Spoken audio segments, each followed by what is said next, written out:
Sudha's kitchen recipes. இன்னைக்கு நம்ம வாழைத்தண்டு பிரியாணி செய்ய போறோம். எப்படி செய்யலாம்னு பார்க்கலாமா? வாங்க வீடியோக்குள்ள போலாம். இப்போ நம்ம வாழைத்தண்டு எடுத்துருக்கோம் பாருங்க.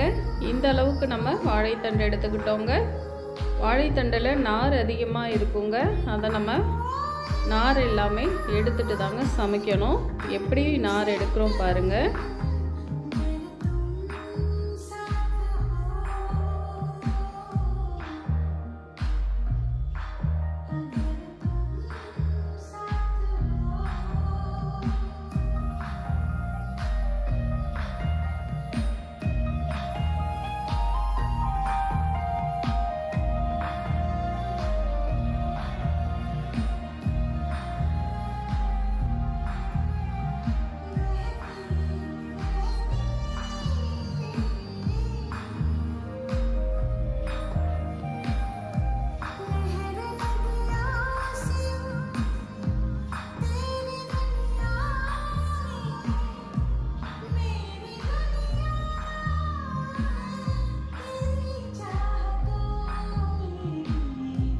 இப்போ இது போல கட் பண்ணிக்கலாங்க.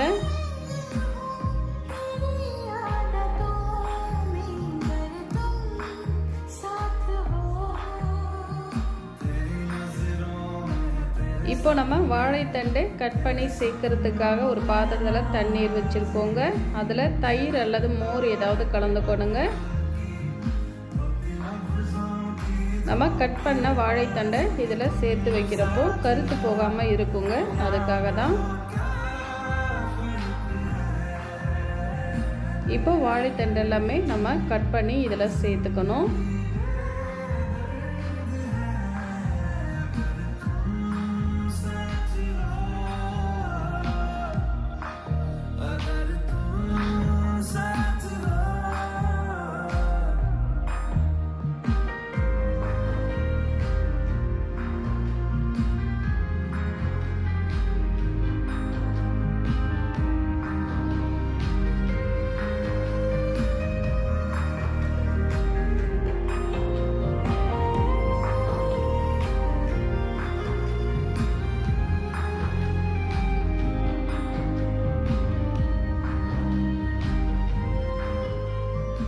இப்போ நம்ம தண்டு எல்லாமே கட் பண்ணிட்டோம் பாருங்க. இது போல் ஸ்டிக் எடுத்து நம்ம கட் பண்ண தண்டுலையே திரும்பவும் நார் இருக்குங்க. நம்ம இது போல் நம்ம நார் எடுத்துக்கணும்.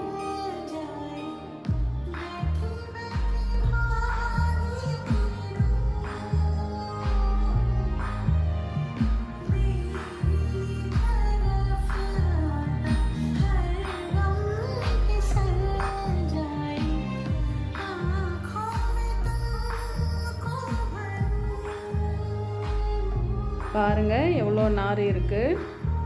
இதே போல் நம்ம 3-4 முறை நல்லா சுற்றி நார் எடுத்துக்கணுங்க.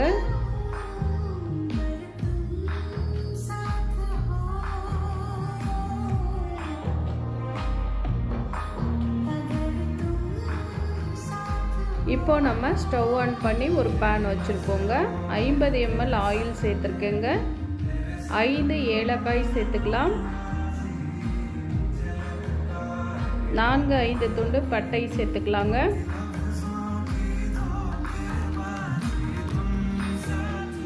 4 கிராம்பு சேர்த்துக்கலாம். இப்போ இது எல்லாமே நல்லா பொரிஞ்சு வரணுங்க.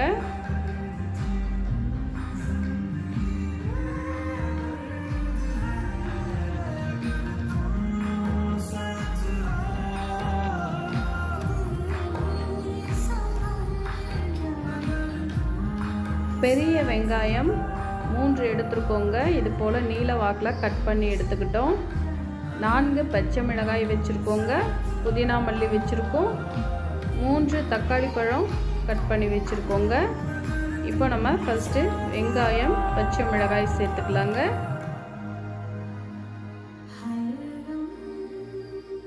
வெங்காயம் நல்லா நிறம் மாறி வதங்கணுங்க. அந்த அளவுக்கு வதக்கிக்கணும்.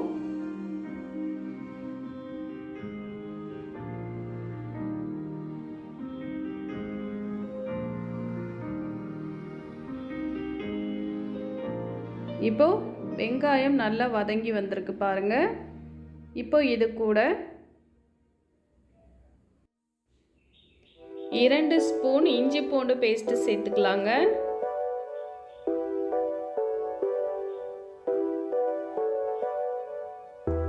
இப்போ இதுவுமே நல்லா வதங்கட்டும்.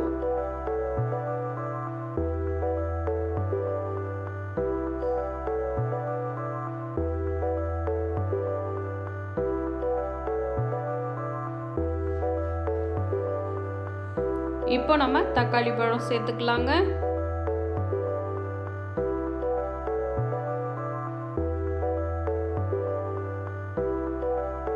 இது கூடவே மல்லி புதினா சேர்த்துக்கலாம்.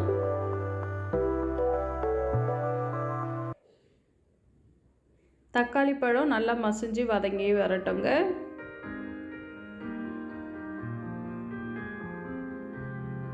இது கூடவே 1/2 ஸ்பூன் உப்பு சேர்த்துக்கலாம்.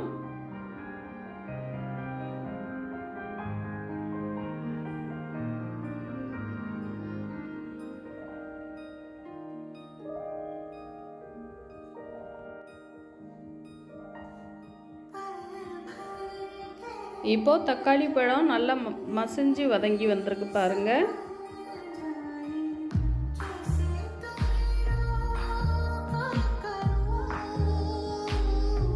இப்போ இது கூட 3/4 ஸ்பூன் மிளகாய் தூள் சேர்த்துக்கலாங்க. 1/2 ஸ்பூன் பிரியாணி மசாலா சேர்த்துக்கலாம்.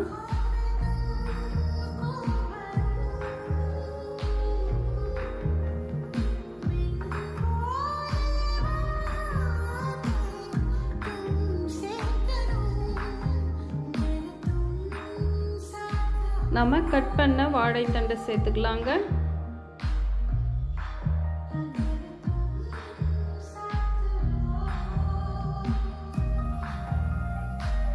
இப்போ இது கூடவே 1/2 கப் தயிர் சேர்த்துக்கலாங்க.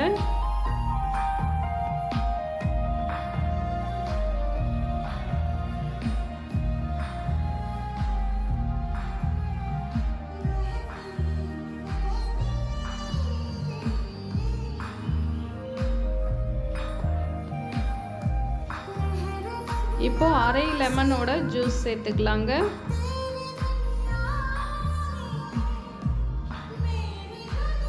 இப்போ தண்டை நம்ம 2 நிமிஷம் நல்லா வதக்கிக்கலாம்.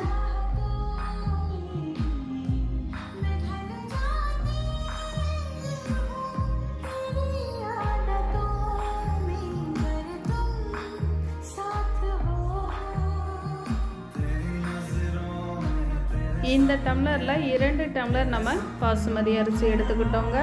2 டம்ளருக்கு 3 டம்ளர் தண்ணீர் சேர்த்துக்கணுங்க. 1/2 மூடி தேங்காய் நம்ம அரைச்சி பால் எடுத்து வச்சுருக்கோம். 1 டம்ளர் தேங்காய் பால், 2 டம்ளர் தண்ணீர் சேர்த்துக்கலாங்க. மொத்தமாக 3 டம்ளர் நமக்கு சேர்த்துக்கணும். இது கூடவே 1/4 ஸ்பூன் உப்பு சேர்த்துக்கலாங்க. நம்ம ஏற்கனவே உப்பு சேர்த்துருக்கோம். இப்போ நம்ம 10 நிமிஷம் அரிசியை நல்லா ஊற விட்டுருந்தோங்க. இப்போ தண்ணீர் நல்லா வடிச்சிட்டு இப்போ நம்ம சேர்த்துக்கலாம்.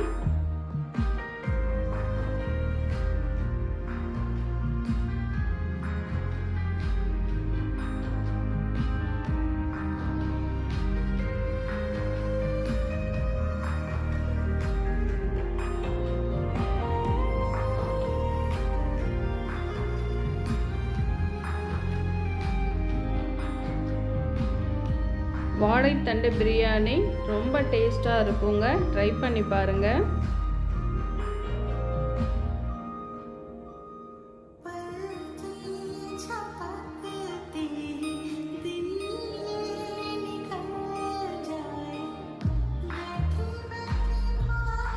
இப்போ நம்ம தம் போடுற ஸ்டேஜ் வந்தாச்சுங்க. இப்போ நம்ம மல்லி புதினா சேர்த்துக்கலாம். இது கூடவே 2 ஸ்பூன் நெய் சேர்த்துக்கலாங்க. கரம் மசாலா ஒரு 1/4 ஸ்பூன் சேர்த்துக்கலாங்க. லாஸ்ட்டாக நம்ம கரம் மசாலா சேர்க்குறப்போ நல்லா இருக்கும், வாசம் ரொம்ப சூப்பராக இருக்கும்.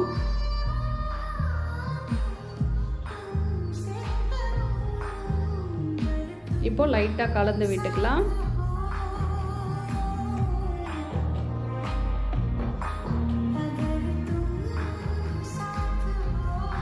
இப்போ நம்ம தம் போட்டுக்கலாங்க.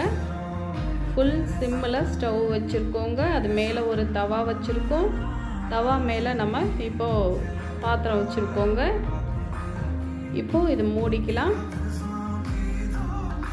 இது மேலே வெயிட்டுக்காக ஒரு பாத்திரத்தில் தண்ணீர் வச்சுக்கலாங்க. இப்போ 10 நிமிஷம் நமக்கு ஸ்டவ் ஆனில் இருக்கட்டுங்க. ஃபுல் சிம்மில் வச்சுக்கணும். 10 நிமிஷத்துக்கு அப்புறமா ஆஃப் பண்ணிவிட்டு 5 நிமிஷம் ரெஸ்ட்டில் விட்டு எடுத்துக்கலாங்க.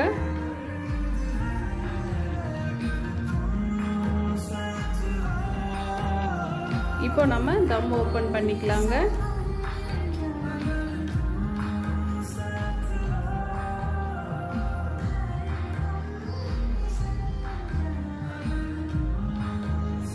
சாப்பாடு எப்படி வந்திருக்கு பார்த்தீங்களா? ரொம்ப சூப்பராக இருக்குது.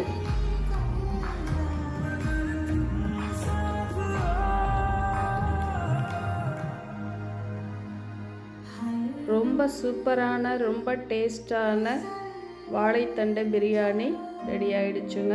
ட்ரை பண்ணி பாருங்கள். தேங்க்யூ.